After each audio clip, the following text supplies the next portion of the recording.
Has pasado toda tu vida buscando respuestas.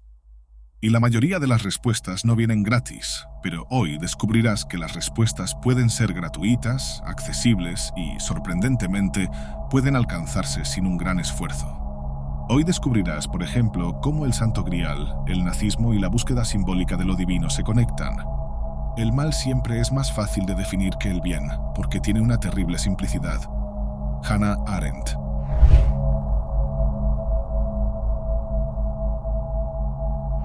Saludos a todos si están interesados en religión, alquimia, cábala, filosofía o la historia del ocultismo. Asegúrense de suscribirse aquí en Camino Etéreo. Cada suscripción es un gran apoyo para los videos que hago en mi canal. De vez en cuando encuentras un video en YouTube que promete algo sorprendente, pero al final te das cuenta de que no se ha entregado nada realmente relevante. Hoy quiero hacer una promesa, pero para eso necesito su completa atención. Vamos a negar verdades antiguas y abandonar nuestras propias convicciones. Por unos minutos, les pido que dediquen toda su atención a lo que tengo que decir. Esto no es una simple promesa, es una solicitud de colaboración. Por un lado, ustedes ven el contenido hasta el final y luego discuten en los comentarios lo que piensan. Por el otro lado, yo me comprometo a producir contenidos más profundos y a alentarlos a buscar sus propias verdades, en lugar de simplemente entregárselas. Lo que puedo garantizar es que no serán los mismos después de este video. Yo mismo cambié al producir este material. No hay nada en YouTube que trate el mismo tema con la profundidad que abordaremos aquí. Hablaremos sobre el Santo Grial, el nazismo, cómo superar el egocentrismo y asegurar que la historia que quieren contar no sea olvidada. Todo esto para asegurar que el conocimiento adquirido no sea en vano. Su tiempo es precioso y aquí va un consejo. Quedarse aquí vale cada segundo. No existe reliquia histórica más enigmática y preciosa que el Santo Grial. Este es el cáliz que Jesucristo habría usado en la Última Cena, a menudo representado artísticamente, como en La Última Cena de Leonardo da Vinci. Sin embargo, el Santo Grial no es solo una reliquia vinculada a las narrativas bíblicas. También está asociado simbólicamente a la recolección de la sangre de Jesús durante la crucifixión. 1000 años pasaron hasta que el cáliz se convirtiera en parte del gran misterio de la humanidad, ganando nuevas interpretaciones y construyendo leyendas que hicieron que las verdades fueran menos sólidas. A lo largo del tiempo, el Santo Grial fue aún más celebrado y reinterpretado por diversas culturas alrededor del mundo. Se transformó en una figura híbrida, parte de la historia ficticia, parte de un mito manipulado a lo largo de las décadas, y fragmento de la rica producción artística y cultural de la humanidad. Pero todo esto no responde a la pregunta esencial: ¿dónde está el Santo Grial? ¿Realmente existe? Y si existe, ¿qué nos dice esta reliquia sobre las historias bíblicas? Como muchas otras reliquias mencionadas en la Biblia, es evidente que la humanidad se dedicaría arduamente a descubrir si lo que está descrito en la narrativa sagrada realmente existió en el mundo físico. Durante siglos, historiadores y exploradores han investigado cuevas, excavado ruinas y se han aventurado por los confines de la Tierra en un intento de descubrir si el Santo Grial era más que un símbolo. Pero pueden imaginar que perseguir una reliquia tan santificada exigiría mucho más que convicción y empeño científico. La mayoría de los investigadores que inicialmente se dedicaron a la búsqueda del Santo Grial tenían motivaciones más espirituales, tal vez incluso un llamado. Muchos de ellos creían que habían sido elegidos por la divinidad, cualquiera que fuera, para encontrar esta reliquia, considerándose dignos del poder que supuestamente esconde y del significado simbólico heredado por la humanidad. Por eso, no es nada sorprendente que el Partido Nacional Socialista Alemán, el nazismo, haya demostrado tanto interés en el Santo Grial. Después de todo, se trataba de un partido con una visión profundamente egocéntrica sobre sí mismo y sobre el papel central que creía ocupar en la historia de la humanidad. Solo personas con una visión tan limitada del mundo creerían que estaban destinadas a tal grandeza. Aprovechando el interés bélico y científico de Alemania en la época, en contraste con otras grandes naciones que se oponían a su dominio, los nazis se dedicaron a descubrir el origen del Santo Grial. Si lo hubieran encontrado, seguramente lo habrían utilizado como parte de su aparato de propaganda. La reliquia se usaría para influir no solo en sus propios seguidores, sino también para responder a aquellos que se oponían al régimen. sería un símbolo para fortalecer el ideal de una raza pura y sagrada, moldeando aún más la narrativa del ADN incorruptible que ellos propagaban. El objetivo no era solo la propaganda, sino la perpetuación del poder. Los planes de potencias bélicas no siempre se limitan al dominio físico. Los nazis sabían que, en algún momento, los límites físicos serían transpuestos y que el control de las mentalidades sería la clave para el mantenimiento del poder. Así, obtener el Santo Grial representaría mucho más que una conquista simbólica. Sería un medio para consolidar el dominio ideológico y garantizar la longevidad del régimen. Si esta reliquia cayera en sus manos, el impacto histórico y la extensión del control nazi podrían haber sido devastadores. Por eso el partido inició una búsqueda por un símbolo que pudiera inspirar tanto admiración como miedo, manipulando el imaginario popular. El Santo Grial era perfecto para este papel. Una reliquia que representaba la fe cristiana, pero que en manos equivocadas podría ser utilizada para distorsionar esa misma fe. Sería la herramienta ideal para convencer a los más devotos de seguir el régimen, al mismo tiempo que intimidaría a aquellos que se oponían. Con un fragmento de una reliquia tan importante de la fe cristiana, los nazis podrían reconstruir la narrativa histórica a su manera, como los villanos de cómics o antagonistas de películas de Hollywood intentan hacer hasta hoy. Y, de hecho, la figura del Santo Grial fue frecuentemente explorada en historias de ficción, conectando mitología y poder absoluto. Pero, ¿cómo fue esta búsqueda? Y, más específicamente, ¿quién estaba detrás de todo esto? En este video, ustedes descubrirán todo esto. Voy a ayudar a separar la verdad del mito, algo que, irónicamente, fue lo que los propios nazis intentaron hacer inicialmente. Lo primero que necesito decirles es que el ocultismo no era una novedad en Alemania. Aunque los estudios no pueden determinar con exactitud, se cree que las prácticas ocultistas comenzaron a enraizarse en ese suelo alrededor de la década de 1930, dentro del nacionalsocialismo. Sin embargo, muchas personas afirman, sin evidencias concretas, que el ocultismo ya formaba parte de la esencia del partido nazi desde sus inicios. Pero, ¿cómo llegaron las personas a la conclusión de que el ocultismo está tan profundamente arraigado en esta estructura de dominación? La respuesta es relativamente simple. Tomemos como ejemplo la esvástica o el emblema de la Schutzstaffel SS, que utiliza dos letras en forma de runas. Son dos símbolos claros asociados a tradiciones ocultistas. Muchos investigadores se dieron cuenta de que estos elementos no eran solo formas de comunicación, sino también herramientas para provocar una confusión deliberada. Esa confusión se instalaba como una fragilidad psicológica, permitiendo que mensajes más complejos y manipulativos fueran introducidos. Nada en el nazismo fue hecho sin propósito. Por el contrario, había obviamente una fuerte carga espiritual y simbólica en el uso del ocultismo y de las simbologías presentes en el Partido Nacional Socialista. Esto influenciaba desde los uniformes hasta la postura, los colores y la jerarquía centralizada, pero extremadamente rígida y visualmente organizada. Todos estos elementos fueron diseñados para crear una narrativa no solo ideológica, sino casi religiosa. Para el líder del régimen, sus seguidores mataban, morían y sacrificaban todo. Era una representación de un culto, marcado por una visión distorsionada y sombría de superioridad. Fue un capítulo oscuro de la humanidad en el que hombres creyeron que podían ser superiores por razones físicas o intelectuales. Estos individuos, con intelectos moldeados por moralidades cuestionables, permitieron que sus creencias fueran manipuladas hasta el punto de verse como elegidos para una misión santa. En esta visión, incluso la muerte era considerada un deber inevitable en una batalla que creían no poder evitar. Heinrich Luitpold Himmler, uno de los líderes nazis y director de la SS, fue uno de los principales seguidores del ocultismo, y su figura es fundamental para nuestra historia. Piensen bien, durante la Primera Guerra Mundial, Himmler sirvió en un batallón de reserva, con una actuación modesta y sin gran motivación.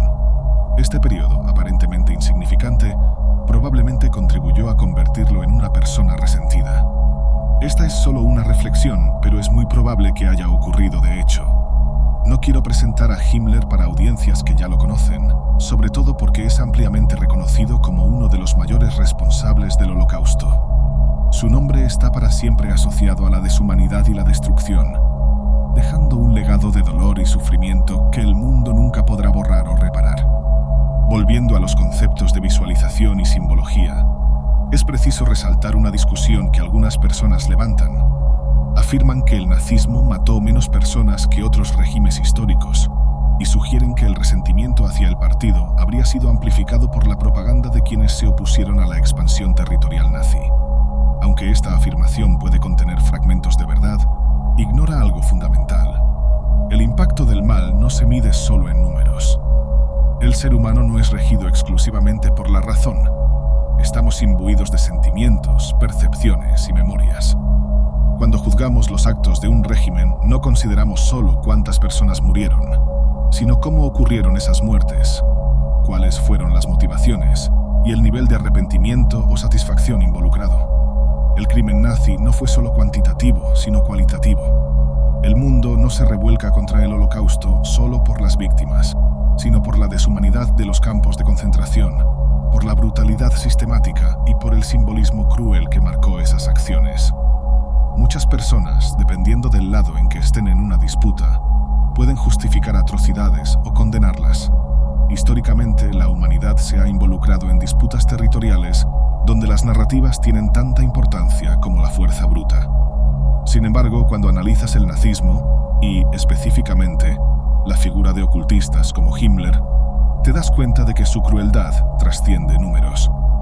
Lo que hicieron dejó marcas en la ecografía humana, impactando profundamente nuestra comprensión de lo que significa ser humano. El partido nazi no era desprovisto de simbolismo. Por el contrario, para perpetuarse durante tanto tiempo y causar un impacto tan duradero, necesitaba comprender profundamente las estructuras sociales y psicológicas e infiltrarse en ellas, convirtiéndose en el representante de un temor humano que nos acompaña desde el inicio de nuestra existencia.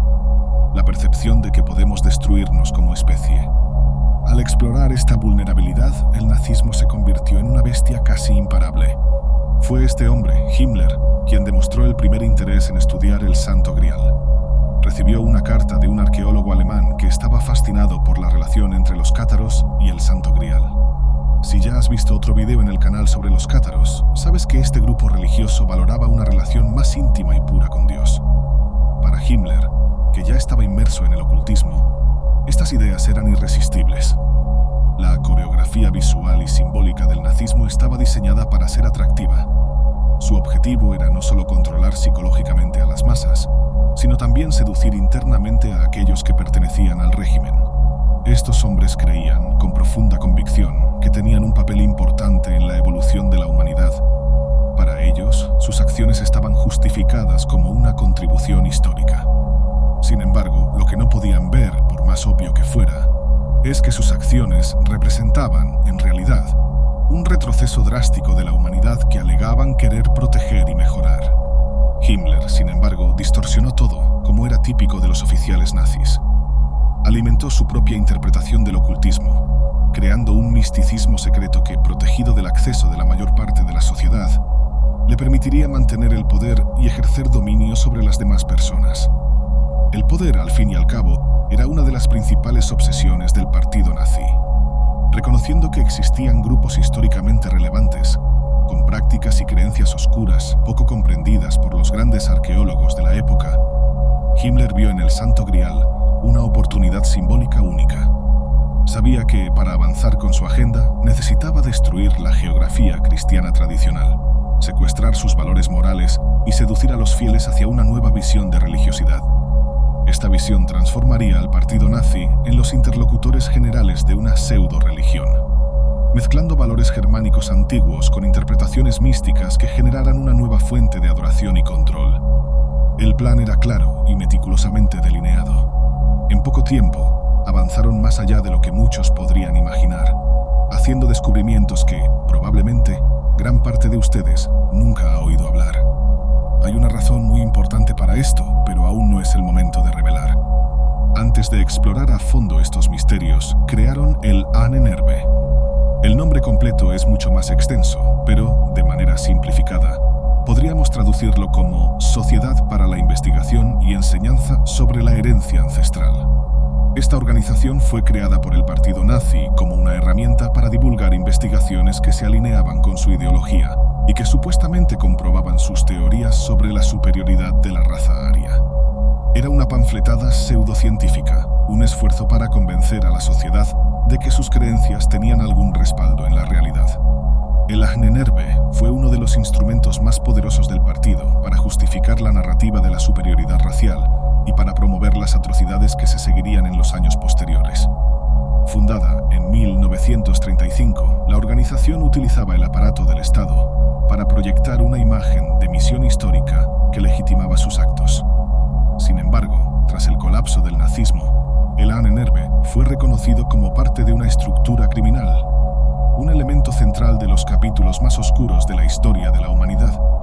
En la época, sin embargo, esta organización desempeñó un papel crucial, no solo como un centro de investigaciones, sino como un mecanismo de publicidad y financiación de los esfuerzos nazis en busca del Santo Grial. Fue a través de ella que estas exploraciones y descubrimientos ganaron apoyo y divulgación. Esto es fascinante porque, como mencioné anteriormente, los nazis estaban interesados en recuperar una especie de génesis germánica. Querían, en teoría, probar que eran los legítimos herederos de la humanidad, una raza superior destinada a protegerse y liderar. Entre estas búsquedas estaba la procura del legendario martillo de Thor. Aunque parece absurdo, no era más insano que muchas de las otras iniciativas nazis. Comparada con las otras acciones del partido, la búsqueda de un artefacto mitológico como el martillo nórdico parece hasta una de sus aventuras menos impactantes. No estoy hablando de individuos aislados, sino de un grupo organizado compuesto por los líderes de las principales organizaciones, los grandes jefes y figuras de poder real dentro del movimiento nazi. Se veían a sí mismos como una élite aún más exclusiva y se autodenominaban figuras tan ocultas que ni siquiera poseían un nombre formal. Podemos decir que, dentro de este grupo, existía una orden estructurada por hombres interesados en estudiar lo oculto y lo místico, conduciendo investigaciones en suelo alemán para identificar y catalogar ítems y reliquias que reforzaran su narrativa histórica. Era un intento de recuperación selectiva del pasado. Como mencioné anteriormente, este grupo funcionaba no solo como una organización, sino también como un culto. Himmler eligió el castillo de Wewelsburg como el centro de este culto. Era su taller, un lugar que servía como central de organización, estrategia, investigación y, más que eso, como espacio para reescribir la historia y remodelar los hechos de forma que se volvieran más atractivos y convenientes para el partido nazi. Durante muchos años, el castillo funcionó como un centro de estudios y, simbólicamente, como un lugar de concentración ideológica. Para el partido nazi, era fundamental que las nuevas generaciones fueran enseñadas por los mayores a cómo divulgar las leyendas fabricadas por el régimen y a mantener el sentimiento nacionalista fortificado. Como grandes admiradores de poesía y música erudita, se inspiraban en composiciones épicas y textos cargados de simbolismo. Es importante hacer una distinción aquí. Cuando me refiero a grandes ideas, no estoy hablando de algo noble o elevado en el sentido clásico. No hay nada de grandioso en lo que estos hombres pensaban. Sin embargo, es innegable la grandeza de la falta de humanidad y buen sentido que los guiaba.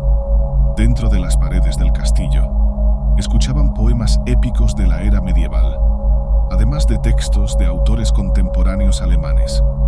Uno de los fragmentos más importantes para esos hombres, especialmente antes de iniciar sus peregrinaciones en busca del Santo Grial, era la lectura de las historias de Parzival, uno de los caballeros de la Mesa Redonda perteneciente a la narrativa del rey Arturo. Parzival era un caballero movido por grandes motivaciones y mucha valentía, que emprendió su propia jornada para encontrar el Santo Grial. Su historia es una clásica narrativa de héroe, en la que supera desafíos y crece espiritualmente en su búsqueda. Esta figura era una inspiración para los nazis, que veían en la simbología de la historia un reflejo de su misión, aunque, irónicamente, distorsionarán completamente los valores heroicos que Parzival representa. Seducidos por esta idea, después de todo, según ellos, no había nadie en la humanidad con tal capacidad heroica como ellos mismos, los nazis iniciaron un proceso sistemático de investigación. Mientras tanto, lo que era inicialmente solo un poema de un escritor alemán acabó transformándose en una ópera, escrita por uno de los compositores más cultuados de toda Alemania, Richard Wagner, favorito de Adolf Hitler.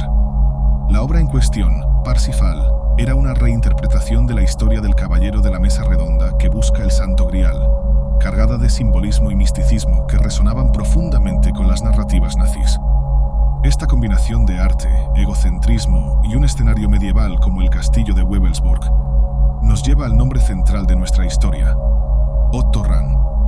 Fue él quien, financiado y protegido por Himmler, se lanzó en busca del Santo Grial.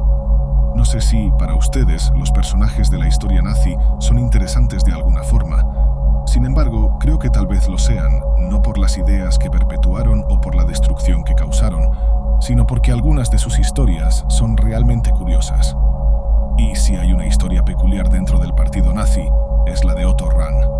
Una de las cosas más interesantes sobre Rahn, además de todo lo que voy a describir ahora, es que era homosexual y antinazi. Aunque nunca se ha comprobado de manera significativa si era judío, muchos creen que había esta posibilidad o que al menos él mismo no supiera con certeza. Antes de ingresar en la SS, Rahn era un arqueólogo obsesionado con el Santo Grial.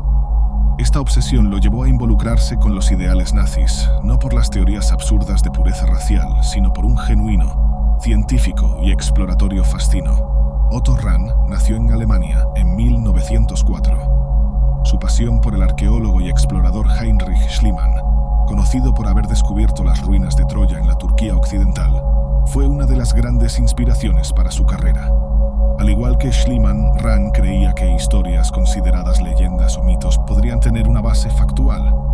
En el caso de Rahn, el enfoque era el Santo Grial, que él veía como una reliquia real y no solo un símbolo espiritual.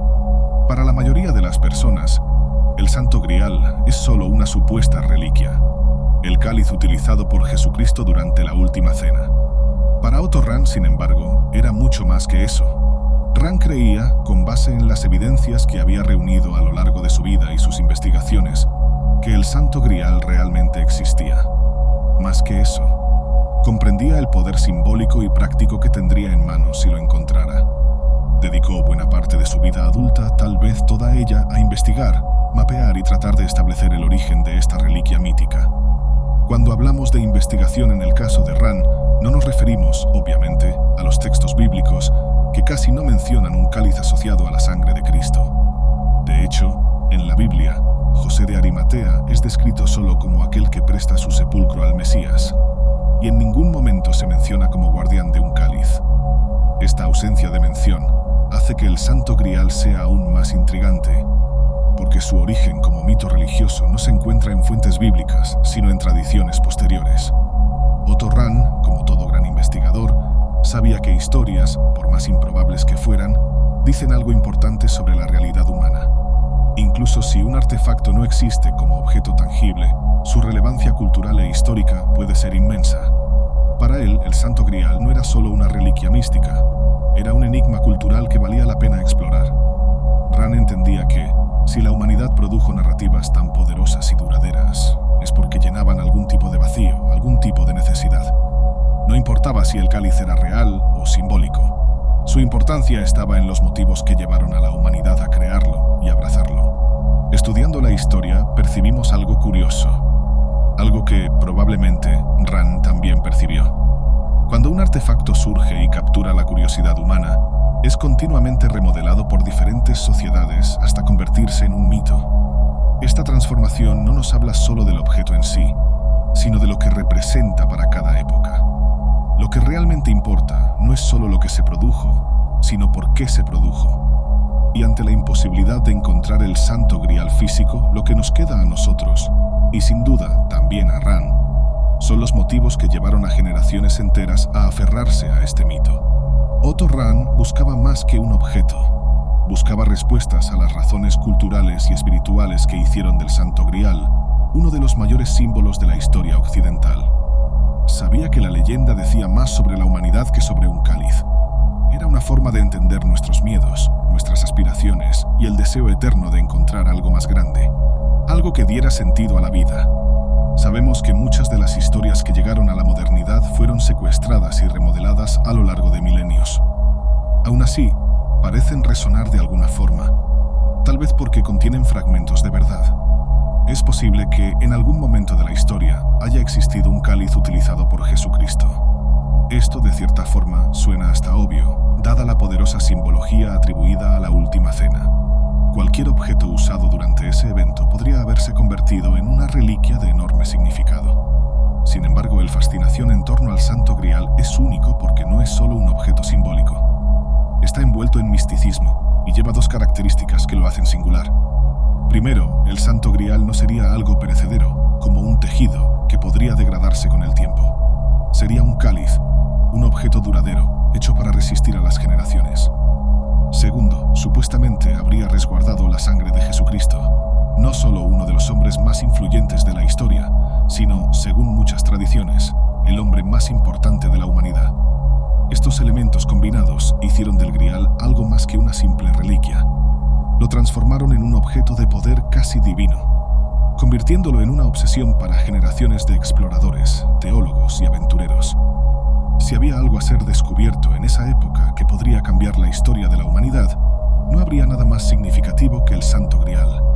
Sin embargo, mucho de lo que Otto Rahn encontró en su búsqueda estaba basado en el poema Parzival, escrito por Wolfram von Eschenbach en el siglo XIII. Cuando la historia no proporciona un mapa claro, arqueólogos e investigadores deben reconstruirlo a partir de fragmentos, pequeñas migajas dejadas por la humanidad a lo largo del tiempo. Estas migajas pueden no tener el mismo peso que las narrativas convencionales, pero frecuentemente apuntan a direcciones inesperadas y valiosas. En la época de Rahn se creía que, si el Santo Grial existía y estaba asociado a poderes místicos, esto indicaría que en algún momento un artefacto similar realmente existió, incluso si desprovisto de las atribuciones mágicas posteriores. No podemos olvidar que Himmler ya había recibido una carta de un arqueólogo mencionando la conexión entre los cátaros y el Santo Grial. Rahn tenía una visión similar, basada tanto en el poema de Eschenbach como en su propia investigación. Creía que esta secta cristiana, perseguida ferozmente por la Iglesia Católica, era un punto de partida crucial para desvelar el origen del artefacto. Esta creencia de Rahn se conecta directamente a la Cruzada Albigense, una campaña militar liderada por la Iglesia Católica en el siglo XIII para erradicar a los cátaros. Fue una batalla brutal y desigual, en la que la cuenta de muertos fue extremadamente desproporcionada. Uno de los momentos más marcantes de esta cruzada fue la disolución de dos grupos mezclados, compuestos de cátaros y católicos. Cuando no fue posible identificar quién era quién, la decisión de vida o muerte fue entregada a Dios en el más allá. Según la leyenda, 3 caballeros cátaros lograron escapar del exterminio, llevándose consigo algunos tesoros y artefactos valiosos. Entre estos objetos, se cree, estaba el Santo Grial. Reza la leyenda que estos caballeros escondieron los artefactos en Francia, donde estarían protegidos hasta hoy. Rahn, fascinado por esta narrativa, dedicó buena parte de su vida a explorar estas historias, viendo en los cátaros no solo una comunidad religiosa perseguida, sino también los posibles guardianes de uno de los mayores secretos de la humanidad. Para él, estas pistas eran más que leyendas. Eran fragmentos que podrían llevar al objeto físico que inspiró el mito.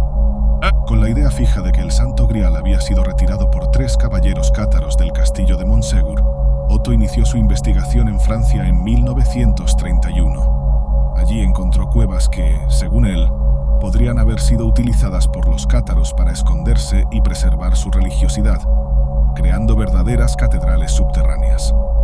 A medida que se aventuraba cada vez más por los territorios que alguna vez habitaron los cátaros, Otto comenzó a darse cuenta de cómo utilizaron la geografía local para mantener viva su fe y promover lo que él consideraba una constante evolución espiritual.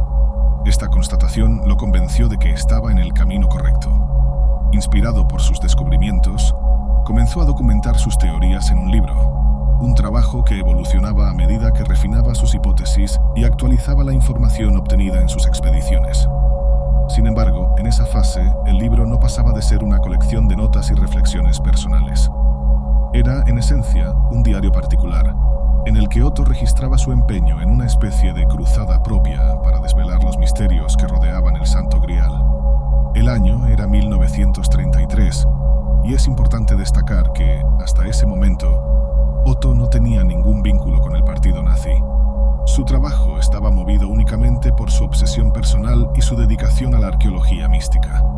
Todo cambió, sin embargo, con la publicación del libro. Tras la obra llegar al público, Otto recibió un telegrama inesperado conteniendo una propuesta financiera. El mensaje le instruía a escribir una secuela del libro y posteriormente a comparecer a una dirección específica en Berlín. Vale recordar que la vida de un arqueólogo rara vez es glamorosa como en las películas. Otto no era diferente. Luchaba con dificultades financieras y dependía de recursos limitados para continuar sus investigaciones. Cuando recibió la invitación acompañada de una oferta generosa, no dudó. Siguió las instrucciones y compareció al lugar indicado. Al llegar, Otto encontró a nadie menos que Heinrich Himmler, una de las figuras más poderosas del Tercer Reich. Himmler, conocido por su obsesión con el misticismo y la búsqueda de artefactos legendarios, se mostró tan fascinado por el Santo Grial como Otto. En esa reunión, ambos compartieron ideas y teorías sobre el Grial, pero quedó claro que Himmler veía la búsqueda como algo más que un simple ejercicio académico o espiritual. Para él, el Grial tenía un significado político y simbólico que podría ser utilizado para consolidar el poder y la supremacía ideológica del régimen nazi. Himmler ofreció a Otto no solo recursos para continuar su investigación, sino también la promesa de apoyo logístico irrestricto. Planeaba incorporar la búsqueda del Grial a una campaña mayor que involucraba la exploración de otros artefactos místicos y el uso de la historia como herramienta de propaganda. Otto, aunque inicialmente incómodo con la asociación, no podía ignorar los beneficios tangibles que tal colaboración ofrecía para la continuidad de su misión. Otto comenzó entonces a trabajar en estrecha colaboración con Himmler y su organización, el Ahnenerbe, un instituto creado para investigar los orígenes y la supuesta superioridad de la raza aria. Esta colaboración marcaría un punto de inflexión en su carrera y en la propia narrativa sobre el Santo Grial, ya que las búsquedas ganaron una dimensión política y militar que Otto nunca había anticipado. Himmler, inspirado por las leyendas arturianas y las interpretaciones esotéricas de textos medievales, veía en el Grial un símbolo de poder absoluto. Creía que encontrar el artefacto sería la clave para restaurar una especie de gloria ancestral que asociaba al Tercer Reich. Esta obsesión llevó a Himmler a financiar expediciones en diversos países, usando a Otto como una de las piezas centrales de esta búsqueda.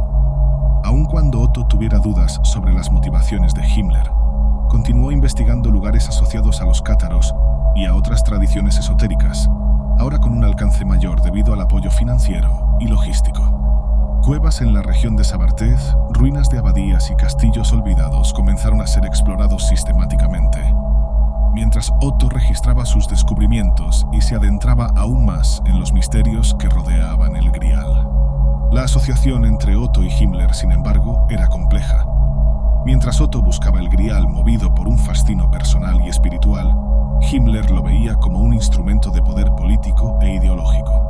Esta tensión latente sería fundamental para definir los rumbos de la búsqueda en los años siguientes, así como el destino final de Otto, que comenzaba a darse cuenta de que su cruzada había sido cooptada por fuerzas mucho mayores de lo que jamás había imaginado.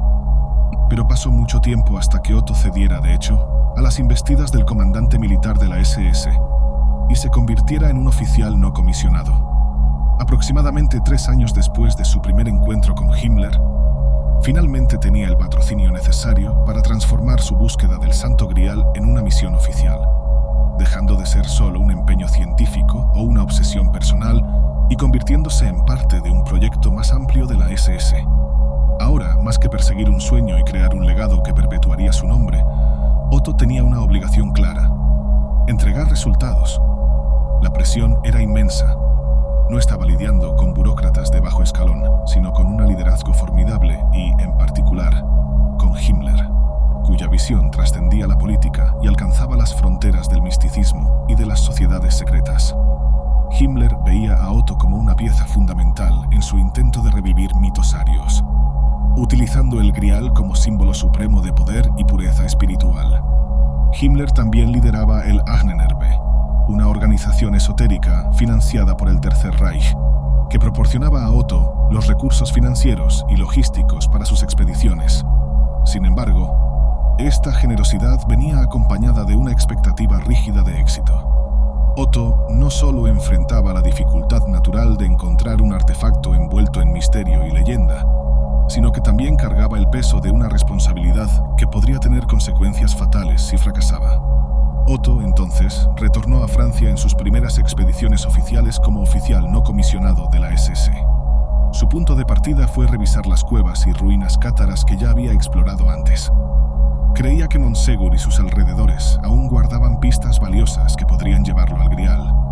Desde allí, expandió su búsqueda a otros países con relevancia histórica y simbólica para el cristianismo y el esoterismo medieval, como Italia y, curiosamente, Islandia. Mientras que la elección de Italia tenía sentido debido a su papel central en la historia de la Iglesia Católica y de la Edad Media, Islandia parecía, a primera vista, un destino peculiar. Otto justificaba esta elección con base en antiguas sagas nórdicas que mencionaban reliquias sagradas y pasajes espirituales. Creía que, tal vez, el Grial podría estar oculto en un lugar remoto, lejos de las regiones más obvias, como una forma de protegerlo de los avances de los cruzados y de otras fuerzas que lo buscaban a lo largo de los siglos. Aún así, ninguna de estas exploraciones llevó a Otto al Santo Grial. Cada pista parecía disolverse en misterios aún más profundos. Al final de 1937, estaba exhausto y frustrado, pero no derrotado. Su investigación había sido dividida en dos etapas claras: la búsqueda de evidencias históricas concretas y la exploración física de posibles lugares. A pesar de no encontrar el Grial, Otto permanecía convencido de que estaba en el camino correcto. Esta convicción lo llevó a publicar un segundo libro, titulado La Corte de Lucifer. La obra era una expansión de sus teorías anteriores, mezclando historia, arqueología y simbolismo esotérico. En él, Otto especulaba sobre la relación del Grial con antiguas religiones y cultos que habían sido demonizados por la Iglesia Católica a lo largo de los siglos. El título del libro era provocativo e indicaba una audacia intelectual que lo destacaba entre otros investigadores de la época. Aunque La Corte de Lucifer recibió críticas mixtas, reforzó la reputación de Otto como un estudioso dedicado y audaz. Al mismo tiempo, el libro atrajo aún más la atención de Himmler y de la Ahnenerbe, quienes comenzaron a ver a Otto como un aliado indispensable en sus esfuerzos por transformar leyendas en instrumentos ideológicos y de propaganda. Otto nunca se consideró un verdadero nazi. Para él, aceptar el apoyo de la Ahnenerbe y, en consecuencia, de Himmler, era una forma de mantener viva su búsqueda del Santo Grial. Lo veía como un pacto inevitable para financiar sus sueños y continuar con sus expediciones, a pesar de saber que estaba lidiando con un régimen que no compartía sus creencias ni sus valores más profundos. Sin embargo, Otto enfrentaba desafíos no solo en su investigación, sino también en la forma en que se utilizaban sus trabajos. Tras el lanzamiento de La Corte de Lucifer, se distribuyeron 5,000 copias de la obra exclusivamente entre los liderazgos nazis. Estas ediciones, sin embargo, sufrieron alteraciones significativas.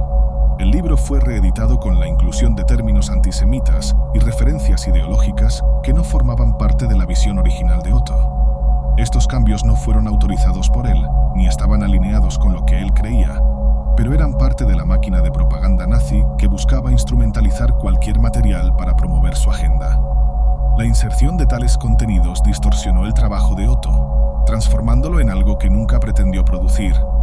Mientras tanto, el tiempo pasaba y Otto no entregaba los resultados que Himmler esperaba.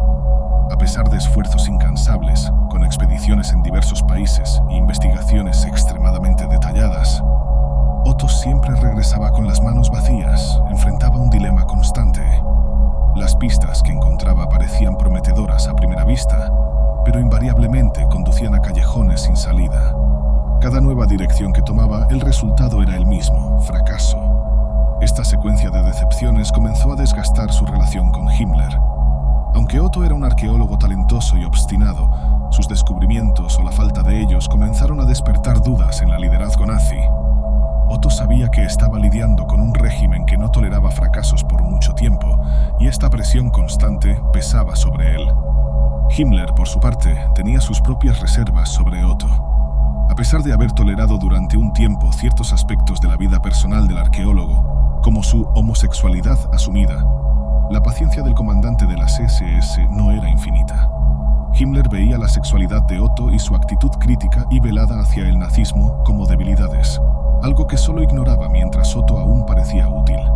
Era evidente que Otto no compartía el fervor ideológico del partido y sus desacuerdos, aunque sutiles, se hacían claros en sus comportamientos y en la falta de entusiasmo por lo que sus colegas oficiales representaban.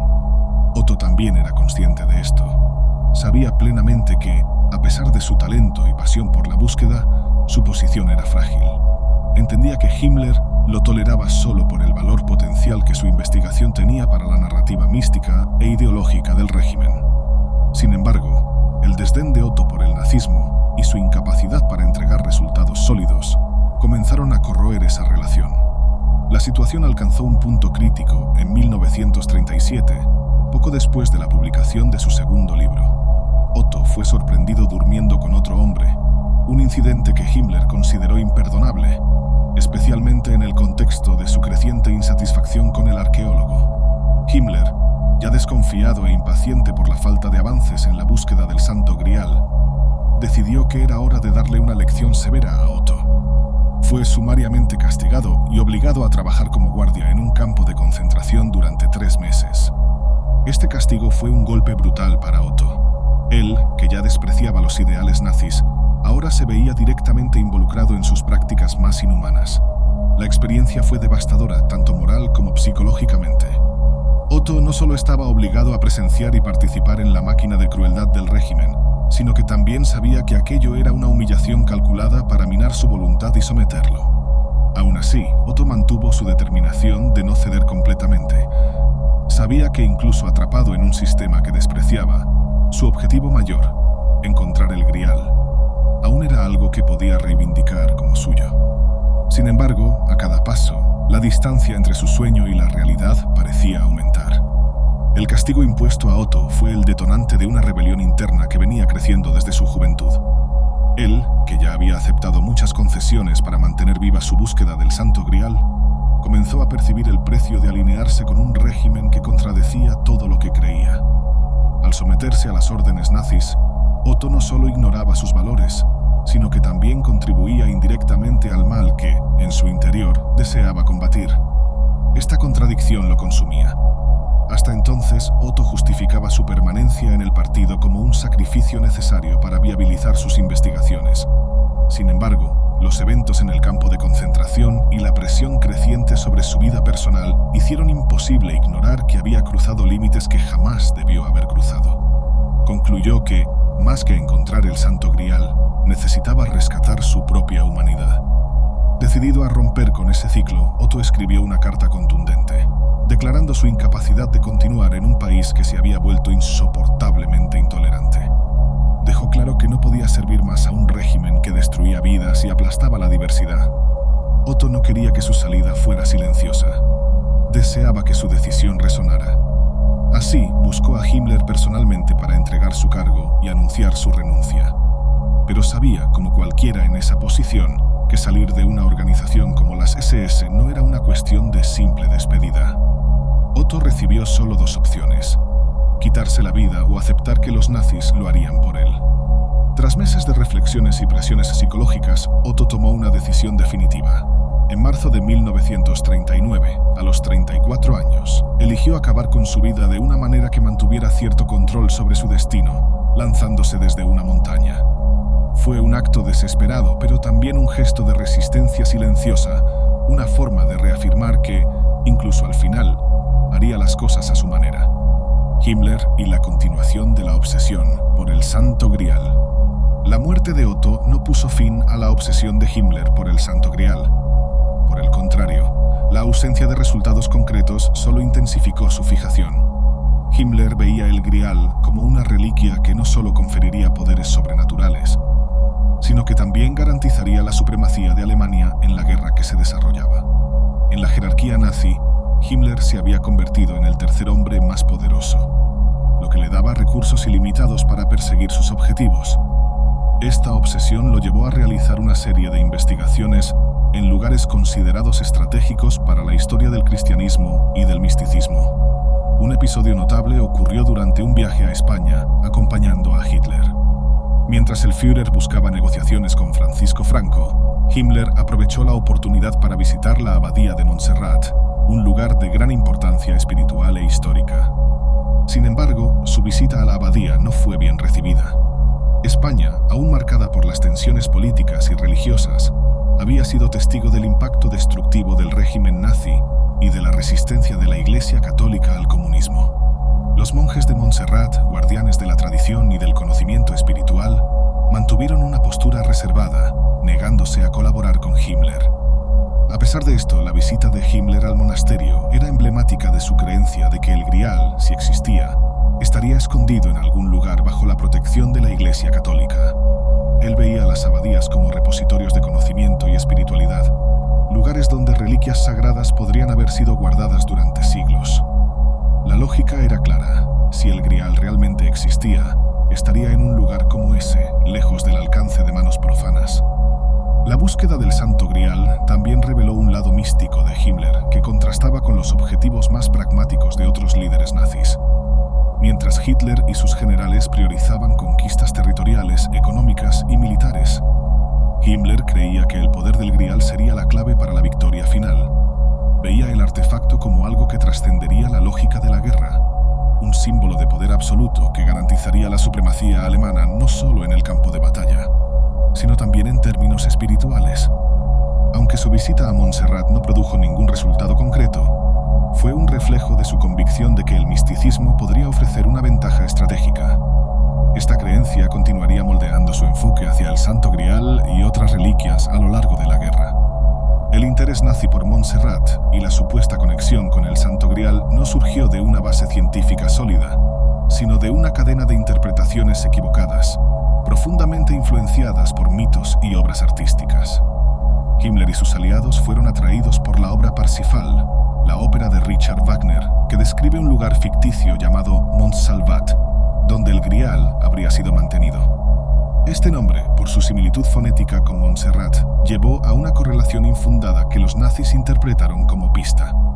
Esta asociación no es sorprendente dentro del contexto de las narrativas pseudohistóricas e ideológicas propagadas por la liderazgo nazi. Para Himmler, la conexión entre Montsalvat y Montserrat era un indicio suficiente para justificar una visita a la abadía. Allí, intentó, de forma abrupta e inconveniente, interrogar a los monjes sobre la ubicación del Grial. La recepción que Himmler encontró fue, previsiblemente, hostil. La abadía de Montserrat, como tantas otras instituciones religiosas, resistía al ideario nazi y al totalitarismo de su régimen. La mayoría de los padres se negaron a recibirlo, pero un monje alemán, bajo presión, aceptó acompañarlo en un breve recorrido. Posteriormente, este monje reveló, en una entrevista, detalles del comportamiento obsesivo de Himmler. Según él, el líder de las SS no solo creía en la existencia del Grial, sino que estaba convencido de que la posesión de la reliquia sería fundamental para establecer la superioridad espiritual y cultural de Alemania. Durante esta conversación, Himmler presentó una visión perturbadora que reflejaba el núcleo de la ideología nazi. Argumentaba que los judíos serían descendientes de Esaú, mientras que los arios serían herederos de Jacob. Esto reforzaba en su perspectiva un antagonismo cósmico entre los dos grupos, situando a los arios como representantes del bien y a los judíos como fuerzas del mal. Para Himmler, la narrativa culminaba en un punto crucial. Jesucristo, como descendiente de Jacob, habría sido ario. Esta reinterpretación radical de la historia y de la teología no era solo un intento de justificar el antisemitismo. Era también un esfuerzo por reescribir el papel del cristianismo en el mundo, secuestrando sus orígenes para alinearlos con los delirios raciales nazis. Himmler veía el Grial como una herramienta para reforzar estas ideas y consolidar el poder ideológico y simbólico del régimen. Himmler no estaba solo en su obsesión. Aunque Hitler no estaba particularmente interesado en el ocultismo, toleraba, y en algunos casos incentivaba, las búsquedas de Himmler y de otros líderes nazis por reliquias y teorías místicas. A medida que Alemania acumulaba derrotas militares, Hitler se volvió más receptivo a teorías que antes habría descartado. El Santo Grial, visto como una fuente de poder sobrenatural, comenzó a ser considerado como un recurso potencialmente decisivo para la victoria.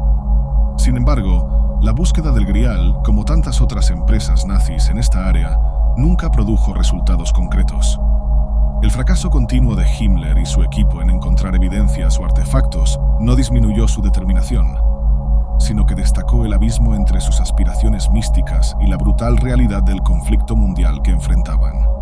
Esta mezcla de pseudociencia, misticismo e ideología no solo ejemplifica la irracionalidad del régimen nazi, sino que también muestra cómo figuras como Himmler intentaron instrumentalizar la historia, la religión y la cultura para justificar actos de violencia y genocidio.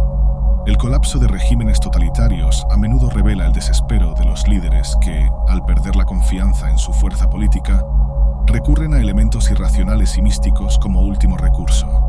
En el caso del nazismo, esta búsqueda frenética de validación y poder sobrenatural fue una extensión de su ideología egocéntrica y racista. Al considerarse la raza superior, sus líderes proyectaban una creencia exacerbada en su invencibilidad, ignorando los hechos y la realidad a su alrededor. Para ellos, la derrota era inconcebible, lo que los llevó a invertir en áreas como el ocultismo, la astrología y las pseudociencias. La fe, no solo religiosa, sino la fe como creencia ciega en una idea, una persona o un movimiento, se convirtió en la herramienta central para la adoctrinación nazi. Cuando los fundamentos racionales comenzaron a derrumbarse ante derrotas consecutivas, la fe fue utilizada para mantener cohesiva una base ya en desesperación. Como un mecanismo poderoso, unía a individuos y permitía la sustentación de atrocidades, justificando lo inexplicable y absolviendo crímenes en nombre de un supuesto propósito superior. ¿Cuántas veces se ha manipulado la fe para perpetuar violencia, esclavizar pueblos y justificar genocidios? La historia está repleta de ejemplos en los que creencias fueron distorsionadas para fines de poder, y el nazismo no fue una excepción. Al buscar el Santo Grial, Himmler y otros líderes no solo buscaban un artefacto religioso, buscaban un ancla para sostener un régimen que ya se estaba hundiendo en su propia locura. La reliquia, de ser encontrada, sería transformada en un símbolo de propaganda y dominación, no de espiritualidad o aprendizaje. La búsqueda nazi de reliquias como el Grial ilustra un patrón recurrente en la historia: la tergiversación de símbolos y narrativas para reforzar agendas políticas. Cuando líderes totalitarios o instituciones centralizadoras se apropian de símbolos humanos universales, no lo hacen para preservar o comprender la esencia de esos objetos, sino para reescribir la historia a su propia imagen. Para ellos, la historia no es un testimonio fiel del pasado, sino un escenario para afirmar su divinidad y moldear narrativas que sostengan sus pretensiones de poder. Himmler y su corte no estaban interesados en rescatar la verdadera historia del Grial o en preservar la memoria de las culturas que le dieron origen. Querían convertir el artefacto en un trofeo de supremacía aria, borrando su rica herencia espiritual y cultural. Esta práctica de subvertir símbolos para fines egoístas refleja uno de los mayores errores de la humanidad: usar su capacidad creativa y simbólica para justificar violencia y opresión. El impacto de la caída del nazismo no es solo geopolítico, lleva lecciones profundas sobre los límites de la condición humana. Cuando símbolos sagrados son transformados en herramientas de opresión, y cuando el hombre se coloca como el centro absoluto de todas las cosas, se desconecta de su propia humanidad. En lugar de aprender de errores históricos, a menudo repetimos los mismos patrones, moldeando la narrativa para atender a intereses egoístas. La historia, en este contexto, deja de ser un registro honesto de lo que fue, y se convierte en una arena donde se lucha por control y validación. Lo que los nazis hicieron, y que muchos otros regímenes hicieron antes y después de ellos, fue intentar apropiarse de la historia y de la fe para justificar un régimen basado en la destrucción de todo lo que era otro. Si el Santo Grial existe o no, quizás su mayor lección sea esta: el hombre no está destinado a manipular símbolos para dominar a los demás, sino a usarlos para entenderse y crecer. Desafortunadamente, como se evidencia a lo largo de la historia, aún estamos muy lejos de alcanzar esta madurez simbólica y espiritual. La reflexión sobre la efemeridad de las victorias humanas es profundamente verdadera. Incluso los grandes imperios, regímenes y sistemas que dominaron vastas porciones del mundo acabaron inevitablemente sucumbiendo al tiempo, a la corrupción interna o a la resistencia de aquellos que rechazaron sus prácticas. El nazismo, con todo su horror y arrogancia, ejemplifica no solo la falibilidad de la supremacía autoproclamada, sino también los límites de cualquier movimiento que se base en la destrucción, exclusión y tergiversación de la verdad. Cuando el hombre se coloca como centro del universo, negando o ignorando aquello que lo trasciende, ya sea la naturaleza, el cosmos o lo divino, se desconecta de su propia origen y propósito. El nazismo no solo intentó reescribir la historia, sino también crear una cosmología propia, basada en mentiras, manipulación de símbolos y una visión del mundo profundamente egocéntrica. Este intento de dominar la narrativa, de moldear lo divino a su imagen, fue una violación tanto de la historia como de la espiritualidad universal. La gran ironía es que los regímenes totalitarios a menudo alcanzan un punto de ruptura exactamente cuando intentan elevarse por encima de lo que es humano. Ignoran que son parte de algo mucho mayor, ya sea ese algo un plan divino, un orden cósmico o simplemente la interdependencia de todas las cosas. Al intentar ser más de lo que son, estos regímenes exponen sus fallas más profundas. No se trata de abandonar la búsqueda de respuestas, ni de ignorar las cavernas oscuras donde se esconden las verdades ocultas, sino de reconocer que las respuestas que encontramos no deben ser usadas para subyugar, sino para conectar. Esta conexión no es solo con otros seres humanos, sino también con el todo mayor del que formamos parte. Sea cual sea la concepción de lo divino que llevamos, Dios, energía cósmica o la pura maravilla de lo desconocido, nos recuerda que somos finitos, pasajeros y, sobre todo, parte de algo más vasto. Al respetar esto, quizás podamos construir un legado que no repita los errores del pasado. Las reliquias verdaderas que la humanidad debe aspirar a crear no son artefactos materiales o símbolos tergiversados, sino valores y narrativas que trasciendan el tiempo y las diferencias. Son historias de compasión, de aprendizaje, de reconocimiento de la dignidad y de la interdependencia de todos los seres. Los símbolos que realmente importarán no serán aquellos arrancados del contexto histórico o religioso para justificar ideologías. Serán aquellos creados por el respeto mutuo, por la búsqueda honesta de la verdad y por la aceptación de nuestro lugar en algo mayor. El nazismo, como un ejemplo de lo que no hacer, nos alerta sobre el peligro de transformar símbolos sagrados en herramientas de poder. Pero también nos enseña que, incluso en los momentos más oscuros, hay una oportunidad de resistir, de aprender y de reescribir nuestras historias con un compromiso renovado con la verdad y la humanidad. Si el hombre puede aprender de esta lección, quizás las futuras generaciones miren hacia atrás y vean no solo los errores que cometimos,